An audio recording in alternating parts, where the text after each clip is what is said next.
In this episode, we speak with Sean Behr, CEO of Fountain. Founded in 2014, Fountain started with a vision to transform the hiring of hourly workers. The company's purpose-built solution is designed to help companies hire high volumes of workers faster by combining the power of automation with a data-driven applicant tracking system. The company is backed by B Capital Group, Softbank, DCM Ventures, and Combinator, among others. Sean joined Fountain as CEO in 2020. Prior to joining the company, he served as CEO and founder of Stratim, an intelligent mobility and fleet infrastructure platform powering the future of transportation. I'm your host, RJ Lumba. We hope you enjoy the show. If you like the episode, click to subscribe. RJ Lumba is the executive chairman of Market Insight Media and the managing partner of GrowthCap. He is the host of Great Entrepreneurs, a podcast for driven entrepreneurs and business owners. Our podcast covers all topics related to the entrepreneurial journey, from ideation to execution to optimization and to reaping the rewards of a well-run business. In the minutes ahead, we'll share with you unique insights and tactics from some of today's most accomplished and inspiring entrepreneurs. Sean, thank you so much for taking the time to chat with us today. Absolutely, RJ. It's great to be here. So I thought we'd kick off with actually what Fountain does, because it's a timely conversation to be speaking with you. Frequently, people talk about how hard it is to find the right employees, particularly in the sectors that Fountain is relevant for. And you have a fantastic volume coming through your platform. I think it's over 1 million workers annually that you're able to place, globally. So can we talk about the Fountain solution and the power behind it? Yeah, absolutely. I think it's a great place to start. I think if we even step back kind of to the big macro picture, right? You're hearing lots and lots of companies right now doing layoffs, doing cost reductions, hiring freezes, those kinds of things. Those are primarily focused on knowledge workers. I mean, most of the companies that you hear about are sort of doing hiring freezes within the world of knowledge worker, people who sit behind a computer, people who, spend their time on Zooms, and people who write spreadsheets and documents and things like that, really critical in the world of work. What you typically don't hear about is layoffs or hiring freezes in the hourly work, the frontline workers, right?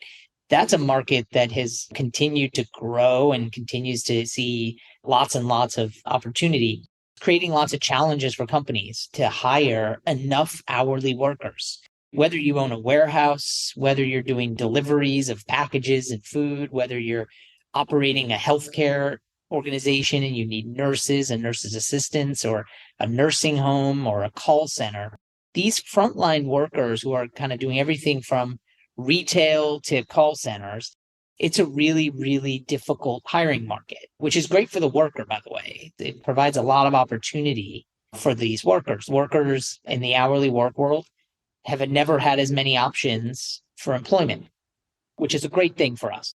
It makes it really painful, though, for companies who are trying to hire. While they may be thrilled about the new opportunities arising for hourly workers, it doesn't make their day job any easier of filling their store, or making sure they have enough cashiers or sales associates. So Fountain is really focused on that problem. How do you make sure that if you're a company who is hiring lots and lots of hourly workers to power your business, how do you make sure you have enough of them? How do you make sure you're fully staffed? And our software does just an incredible job for our customers. And we have hundreds of customers around the world of helping them get fully staffed in their stores, in their warehouses, in their call centers, in their delivery networks. And when you do that, it makes a massive impact for the business. They go from paying overtime and being late and having people overworking themselves to, all right, our business is operating really well. And so that's Fountain's mission. We're out to open opportunities for the global workforce and help organizations that need these hourly frontline workers. Those are the people we're focused on.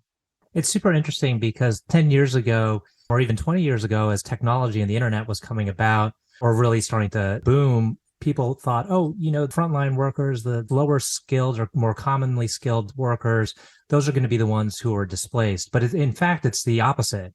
It's like we need this line of workers, and the pain is particularly acute, say for restaurants or for a landscaping company, or I can rattle off other areas.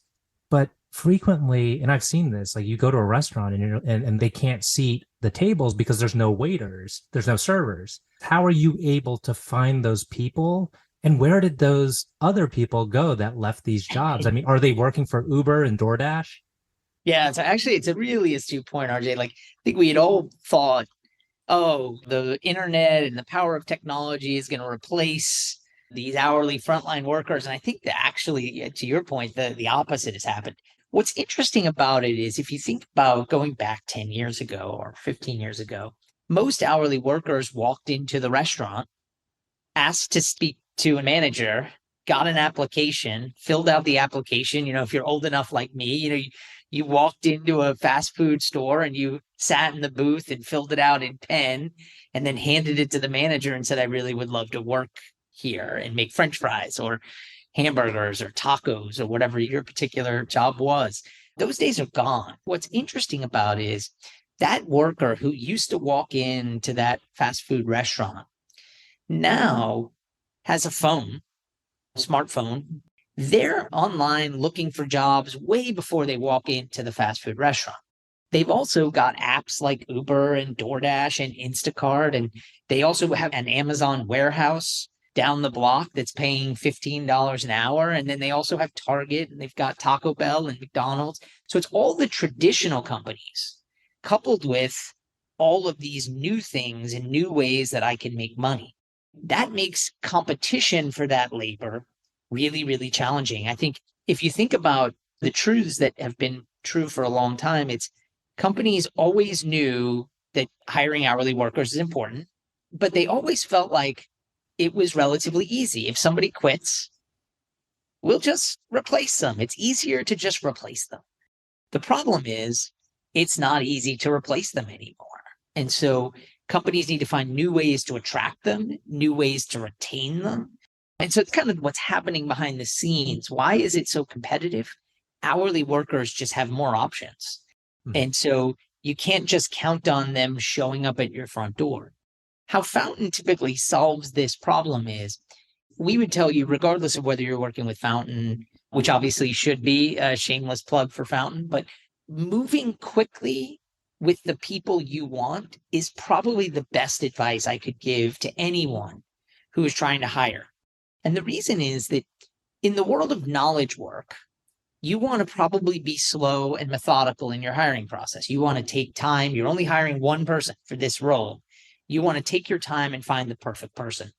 If you're hiring 10 workers for a warehouse shift and you find somebody who can work the shift hours you need, who lives relatively close to your location, who's over the age requirements you need, and has warehouse experience, you need to sprint. You need to sprint as fast as you can to hire that person, because I can promise you, your competitor is also going to sprint. And in these kinds of roles, whoever gets to those highly coveted workers first just has an unfair advantage, right?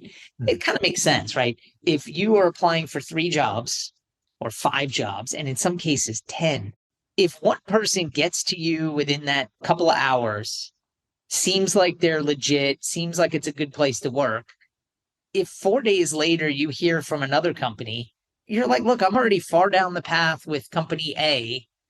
I'll keep you on hold. I'm not going to do anything with you, though, because I'm going to go work for A. So kind of speed is the thing that really helps. And obviously, technology can bring a lot of value there, Fountain being one great example of that kind of technology and automation and speed. And with the speed of hiring, does Fountain also have a training module such that a company can say, like, okay, you're hired, like literally halfway through the conversation, they could say, you're hired. When can you start? And by the way, on Fountain, please complete the training modules. Correct.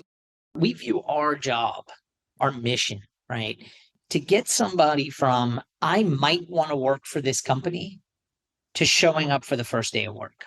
And anything we can do along that path, including signing paperwork, handling government forms, scheduling your interview, accepting your job offer, getting trained, schedule your orientation, directions to the location for your first day of work.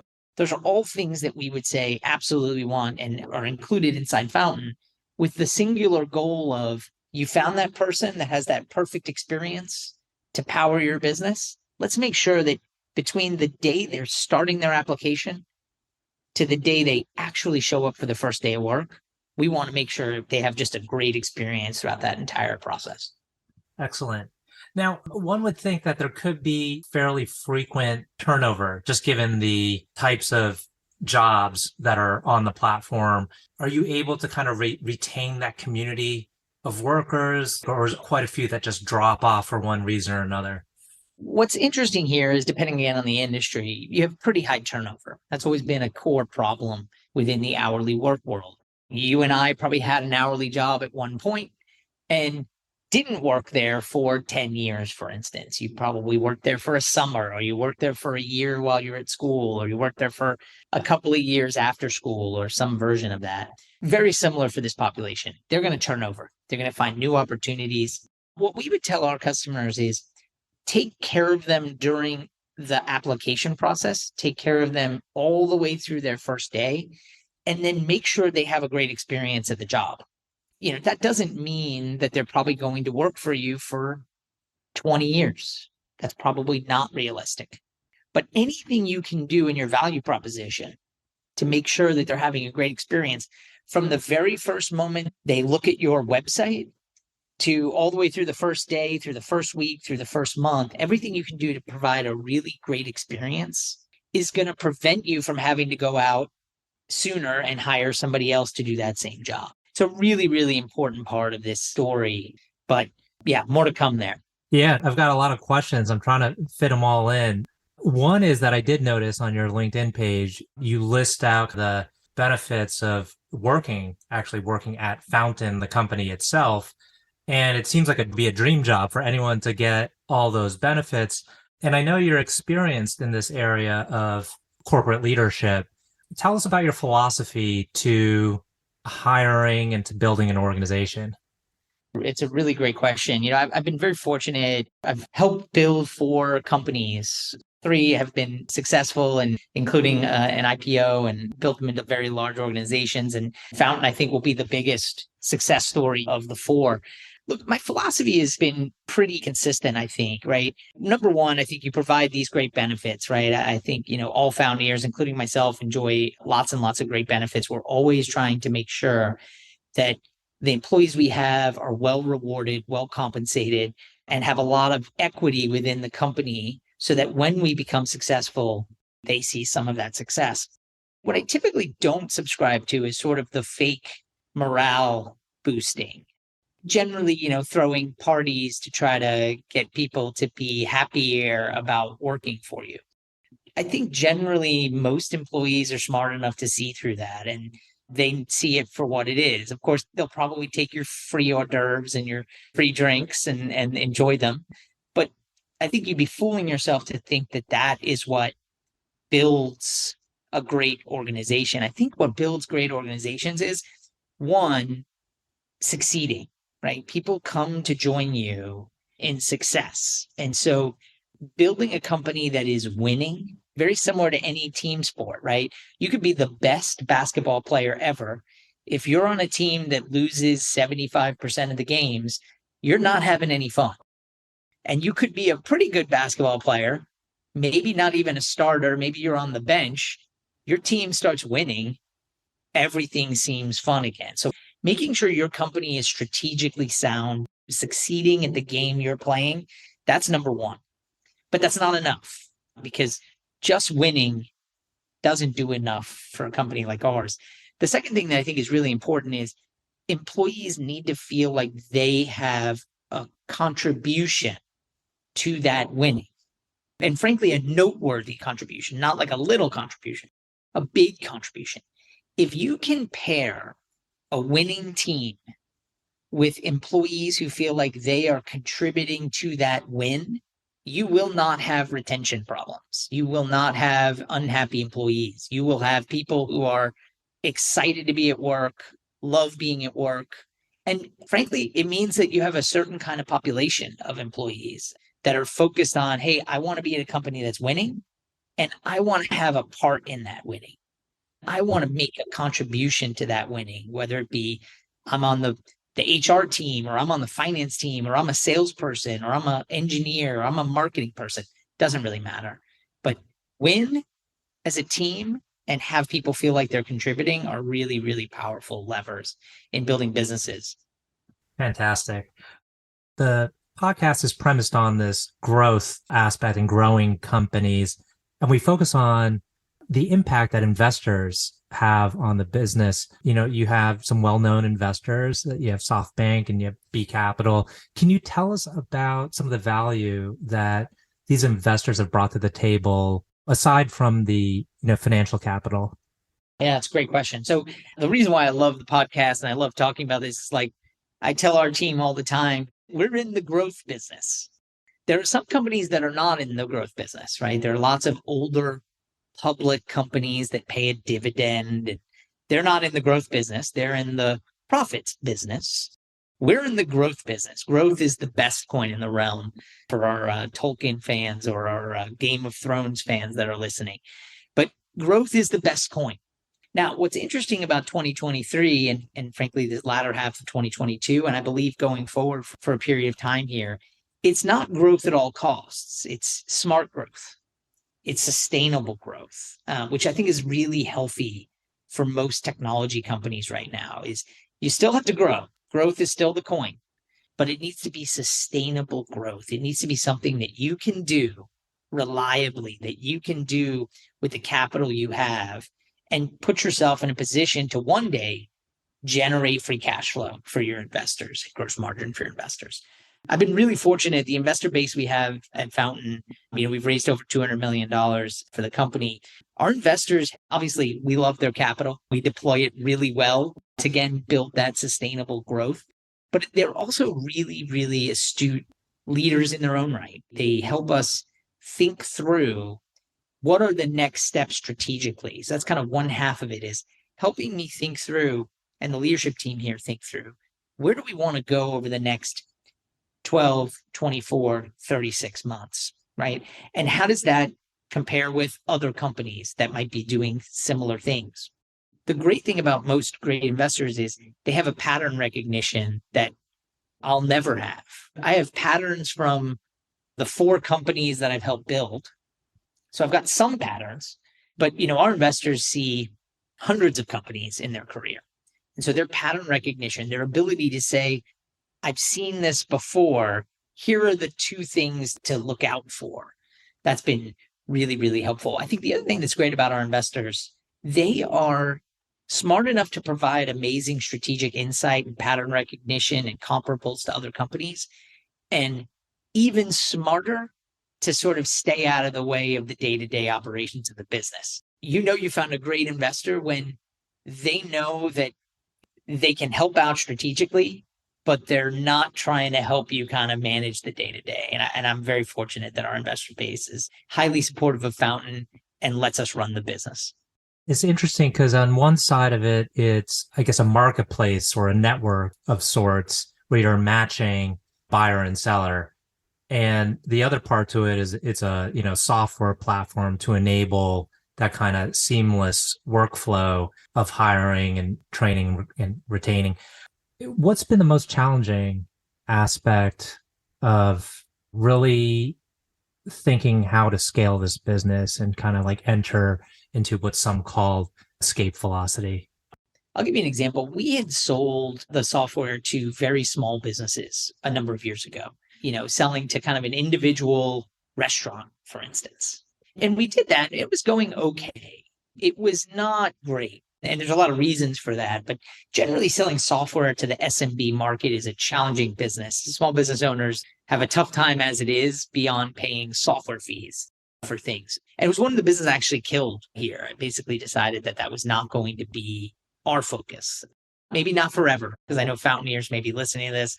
I'm not saying we'll never do that, but I'm telling you that's not what we're doing today, is focusing on that part of the business. I think a little bit about the trend of like product-led growth, right? How do you get a freemium model or things like that in terms of how do you scale growth? I think one thing that we've seen is the solution we have is really perfected via an enterprise sales methodology. And so we're looking at improving our sort of enterprise sales capability versus sort of like the freemium model or kind of going door to door with small businesses. There may be some other companies that want to go do that, and I wish them well on that journey. Got it. Okay. Well, we're coming up on time. I've got two final questions that I typically like to ask on these interviews. One is, can you tell us about a book that you've read that has had an impact on you, or you can simply provide a book recommendation? Let's see. What have I read recently? I just read Power Failure, which was William Cohen's book on GE, which was really, really amazing to read. I had read a bunch about Jack Welch a couple of years ago, but this Power Failure book, by the way, if you haven't seen it, it's not for the faint of heart. It's 700 plus pages. So you've got to be really dedicated, and you really have to be excited about the intricacies of running a business, or else you will probably give up at some point. But one of the things I found interesting about the book is GE was in the 50s and the 60s and the 70s and the 80s. It was like Google and Microsoft combined.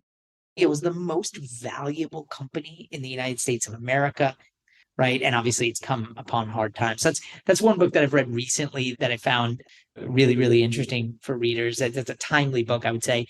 Another one that's really interesting is I reread the Challenger Sale, which is, I think, a seminal work in helping companies figure out how to sell their products better. And it's been really, really powerful to go back and reread it and dive into it. So those are some things that I found really interesting.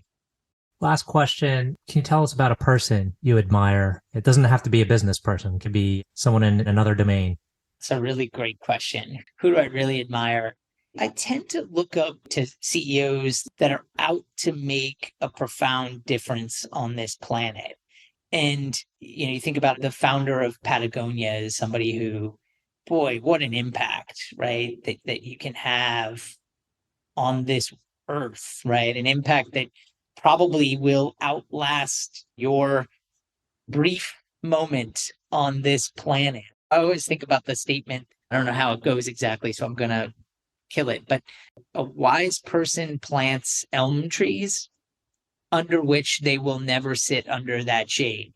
Mm-hmm. Right? They're planting something that someday somebody will sit under those trees and have some shade, but not in their lifetime.